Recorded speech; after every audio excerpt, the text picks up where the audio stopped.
ఎడతెరిపి లేని వర్షాలతో బంగ్లాదేశ్లోని పలు ప్రాంతాలను వరదలు ముంచెత్తాయి. మరణాల సంఖ్య 25 వరకు ఉన్నప్పటికీ 60 లక్షల మంది ప్రజల జీవితాలను ఈ వరదలు ప్రభావితం చేశాయి.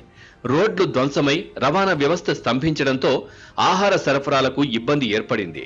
నిత్యావసరాలు, తాగునీరు, మందులు అందక ప్రజలు అష్టకష్టాలు పడ్డారు.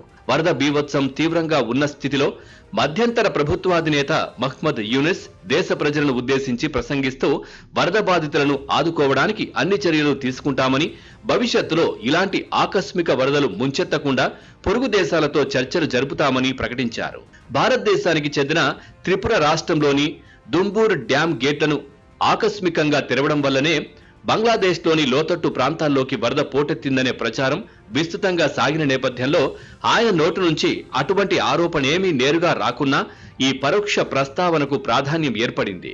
దుంబూర్ డ్యాం వల్లనే బంగ్లాదేశ్లో మునక అధికంగా జరిగిందన్న ప్రచారాన్ని భారత్ వెంటనే ఖండించింది. ఈ డ్యాం సామర్థ్యం, విడుదలైన నీరు వ్యాప్తి చెందగల వేగం, విస్తీర్ణం, ప్రభావం ఇత్యాది అంశాలతో మంచి వివరణ ఇచ్చింది. అయినప్పటికీ బంగ్లాదేశ్ సామాజిక మాధ్యమాల్లో వరదల వెనుక అనుమానాలు, కుట్ర సిద్ధాంతాల ప్రచారాలు పూర్తిగా ఆగిపోలేదు.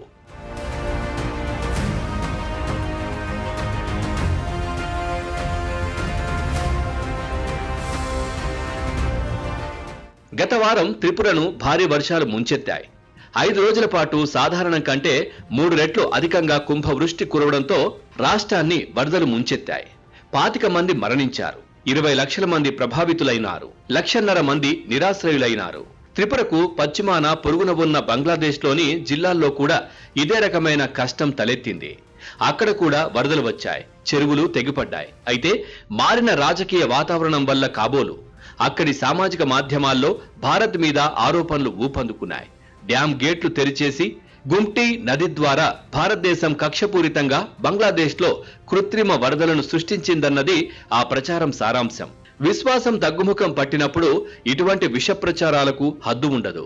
డ్యాం గేట్లను ఎత్తివేయడం వెనుక ఏవో దురుద్దేశాలున్నాయన్న ఆరోపణలు సరికాదు. కానీ నిర్దిష్టమైన ఎత్తుకు నీరు చేరినప్పుడు గేట్లు ఆటోమేటిక్ గా తెరుచుకొని నీరు విడుదలయ్యే ఏర్పాటైతే అక్కడ ఉంది.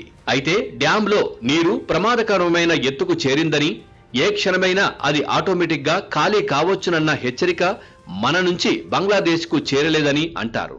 అందువల్ల ఎంతో ముందు నుంచే ఆ దేశంలోనూ తీవ్రమైన వర్షాలు, వరద పరిస్థితి ఉన్నప్పటికీ త్రిపురలో గేట్లు వెత్తివేయడంతోనే తమకు ఈ దుస్థితి ఏర్పడిందంటూ భారత్ను తప్పుబట్టడానికి వారికి అవకాశం కలిగింది. త్రిపురలోని 8 జిల్లాలను వరద ముంచెత్తిన వాస్తవాన్ని పక్కనబెట్టి ఒక జిల్లాలోని ఓ చిన్న డ్యాం కారణంగా ఈ ఘోరం జరిగిపోయిందంటూ బంగ్లాదేశ్లోని ఓ వర్గం మీడియా ఉద్దేశపూర్వకంగా ఈ ప్రచారం చేసిందని అంటారు. డ్యాం అధికారులు త్రిపుర ప్రభుత్వానికి తమ వంతుగా ఎప్పటికప్పుడు హెచ్చరికలు చేరవేస్తున్నప్పటికీ అవి పొరుగు దేశానికి అందలేదన్న వాదనలు ఉన్నాయి.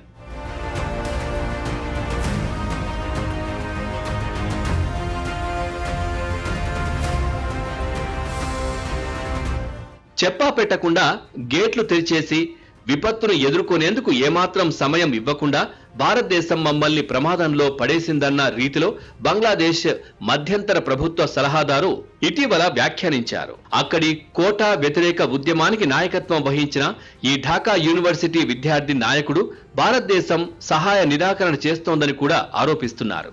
ఆయన వేటిని మనసులో పెట్టుకొని ఈ మాటలన్నారో తెలియదు కానీ 2 దేశాల మధ్య పరిష్కారం కాకుండా మిగిలిపోయిన నీటి తగవులు కూడా ఇక మీదట వేడెక్కవచ్చును. 2 దేశాల మధ్య దాదాపు 54 నదులు సరిహద్దులకు అతీతంగా ప్రవహిస్తున్న నేపథ్యంలో భవిష్యత్తులో ఇటువంటి పొరపొచ్చాలు ఏర్పడకుండా జాగ్రత్తలు తీసుకోవాల్సిన అవసరం చాలా ఉంది. బంగ్లాదేశ్లో మారిన రాజకీయ పరిస్థితుల నేపథ్యంలో ఇది ఎంతో ముఖ్యం. ఇప్పటికే ఉన్న విధానాలను ఖచ్చితంగా అమలు చేయడం, మరింత పటిష్టపరచడం అవసరం. ఎప్పటికప్పుడు డేటా పంచుకోవడం, ముందస్తు హెచ్చరిక వ్యవస్థలను బలోపేతం చేసుకోవడం అవసరం.